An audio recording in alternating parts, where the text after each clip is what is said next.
if you had to guess what he was going to do next, which is the essence of a doctrine or a grand strategy, I think you're hard-pressed to guess what he'll do next, since he vibrates between and among positions on the same policy question, sometimes in the same week. For the first time, again, in the history of our alliance systems, our allies doubt the reliability of the United States to fulfill its treaty commitments.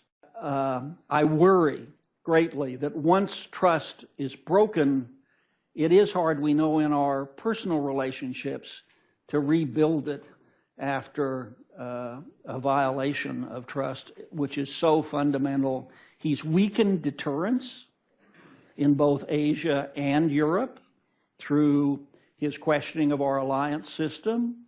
He's made war more likely, logically, because of weakening deterrence.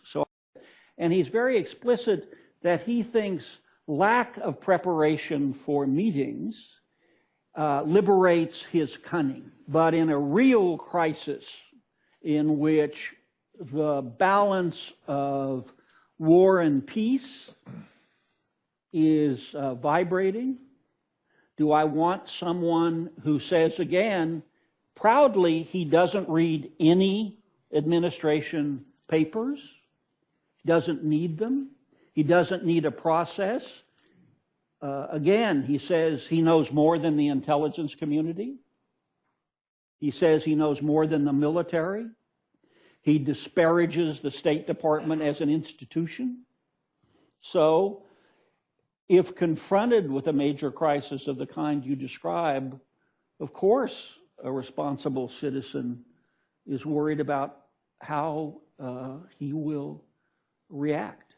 I think as he grows more confident, he thinks even more that he doesn't need the permanent government to assist him on understanding situations and making decisions.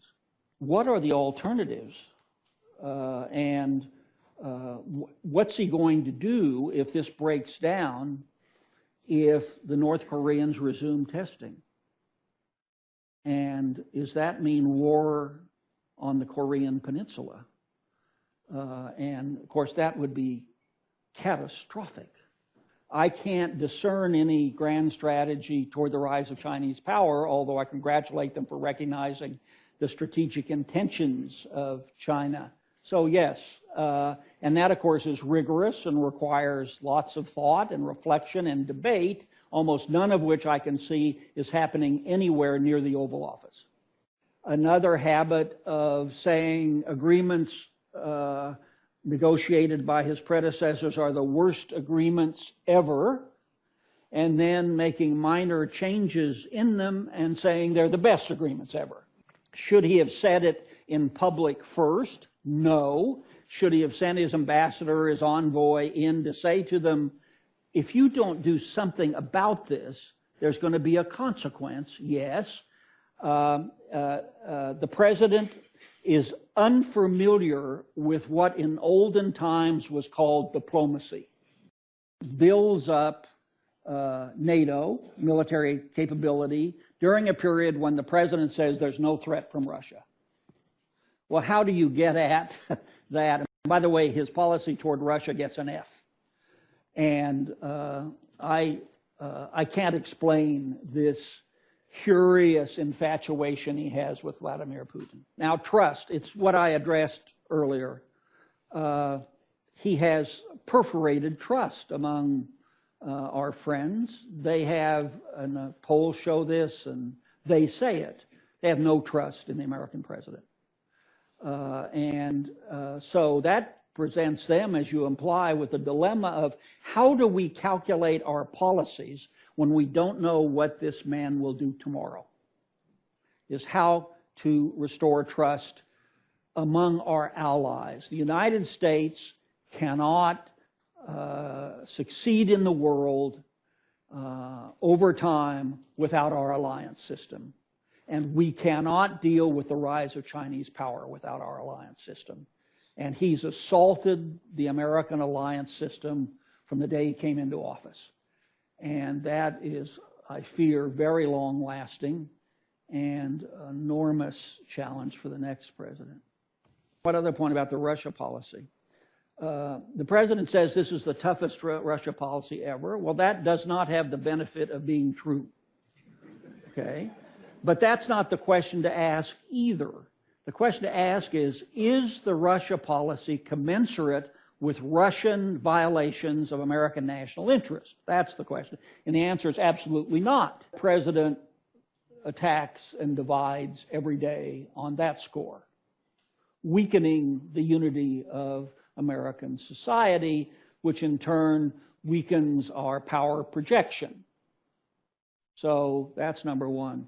The assault on American values, which he has undertaken on almost every American democratic institution. The Fed is the latest, but as we know, it's law enforcement, it's the media, it's the judicial system. You know what they are. Again, we have relied in our history on attempting to project our democratic values into the world. He's projecting quite a different set of values in the world. They're autocratic. And he expresses that whenever he meets any one of these individuals. He calls them up and congratulates them on their election. I think he's undermining the basic democratic underpinning of our own society, which in turn weakens our capacity to influence the world. If they have a strategy, it's hidden in an undisclosed location. But I, like you, worry about it because if you read what they say, in effect, the administration is calling for regime change in Iran. But if you look at what Iran has to do in order to satisfy the prerequisites, it's basically regime change. And I am trying to think of the last time the U.S. had a success when it called for regime change. But it's been a while. It's been a while. And this makes me worry that we're on a road where the destination isn't clear. I'm looking for off-ramps. But we're heading down a road now. If Iran departs from the agreement, I worry that the president will have a binary choice of either doing nothing or attacking Iran. If we attack Iran, with the exception of Israel and Saudi Arabia, the whole world will be against us.